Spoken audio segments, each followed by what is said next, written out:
พี่น้องสบายเลยตอนเที่ยงพี่น้องผักกาดก็เป็นหลอกละพอได้เก็บไปขันสมได้เป็นหลอกเบิดดิบ่เต็มทีบนี่เป็นปลาผักกระเทียมกับปลาผักกาดเป็นปลาเวลาผักกระเทียมก็เต็มตึงเลยวันนี้เอ้ยพี่น้องเลยที่ขานคุดทัวมันก็พ่อยแห้งแล้วมันลายกันแล้วกระโดดกระเทียมนี่คุดบ่เบิดดอก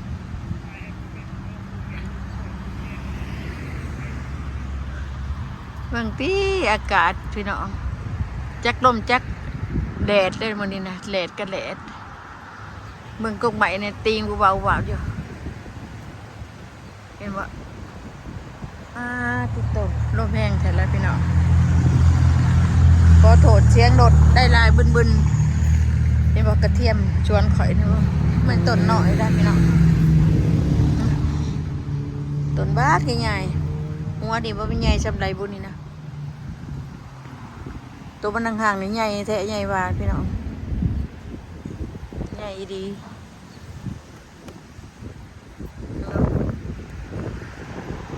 ชาดีกับกำลังผลปากคุ้มเด้ชะลอยนะพี่น้องกำลังผลปากคุ้มบริ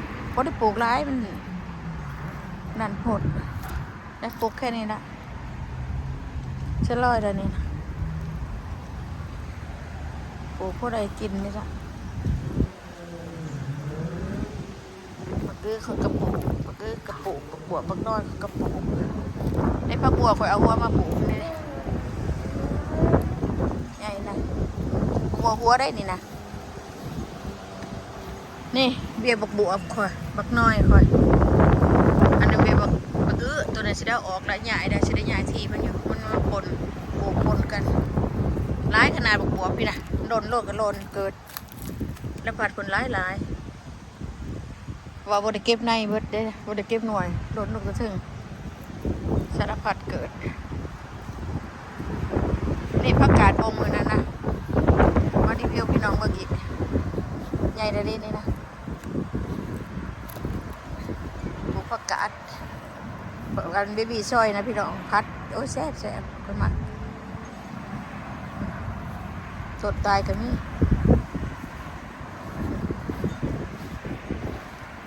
นี่ปลูกบักสกวดได้มาสกวดเลยเนาะนี่กระไรสิได้เอาออกเวียงออกอยู่ไรช่องคุมนี่เอาในมันมาปลูกเอาบ่ได้ซื้อต้น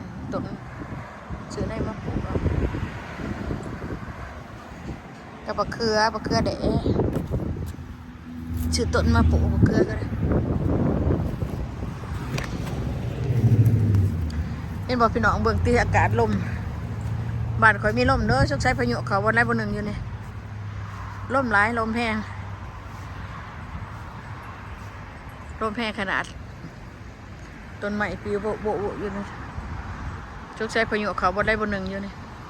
ฮักว่าแดดเด้อแดดพี่น้องคันจิว่าชะโยกเขาก็แดดแท้แดดว่าเลยอากาศกันคนนะมันก็ใหม่ติ่งบึนอยู่ผัดชายไฟอันนี้ดอกว่าแบล็คเบอร์รี่นี่หลายดีปีนี้ให้กินบดพอบไดย่องาเพิ่นเกิดงานนี่ฮักบ่เนาะสงสัยฮักด้วยเตื่อยนี่สงสัยฮักบ่โอ้เตื่อยพวกนี้ดอกหลายจังสิโอ้ยบ่อยบ่ละหน่วยนะหน่วยเนี่ยบ่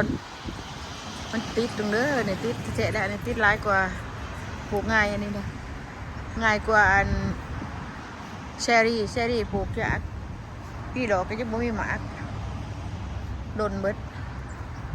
โอ้ยอากาศนี่พี่น้องตาสะออนบ่เย็นช่วยในตู้นี้แล้วปลูกแค่ข้าวห้องเอามาเติมตะอุ่นปลูกกดน้ำมันลายแฉะลายว่าลมแห้งก็หลดอะไรมึนวันลมแ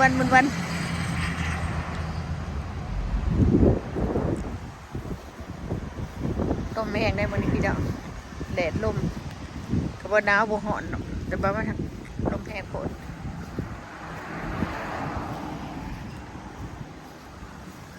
ในต้นมักผี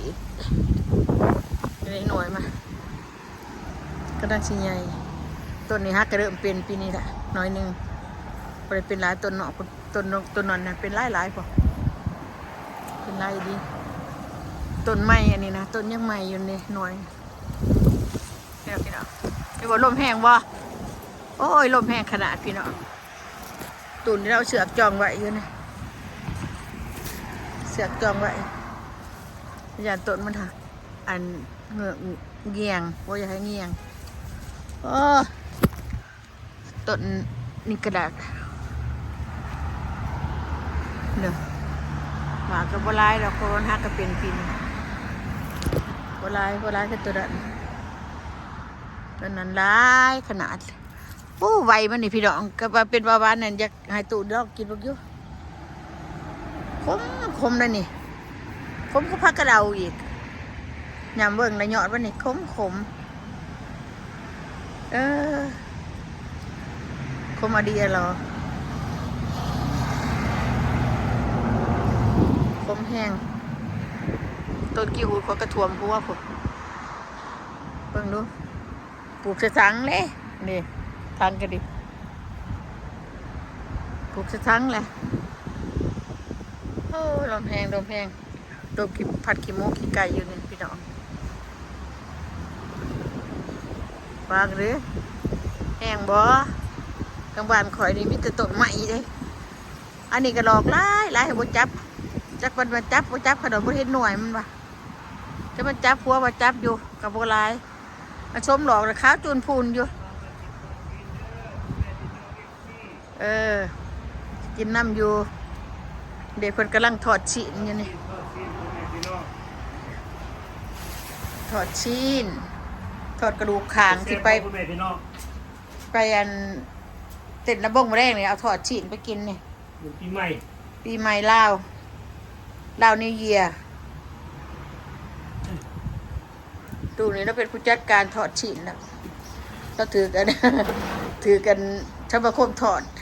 แต่ว่ามีแต่เล่าหรอก2-3 คนหมดละน้องตูเนาะเป็นตาแช่ว่าพี่หรอ2-3 ถาดได้ไง2-3 ถาดพุ่นนะเพราะว่า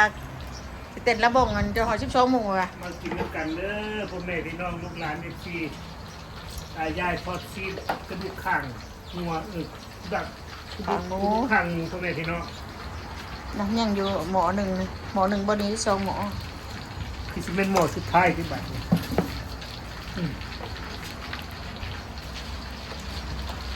เอาพอดีเลยอยู่ดีไม่แห้งเอากระเท้าโอเคเด้อพ่อแม่พี่น้องติดตามขอความมกขอบใจขันน้อยพูน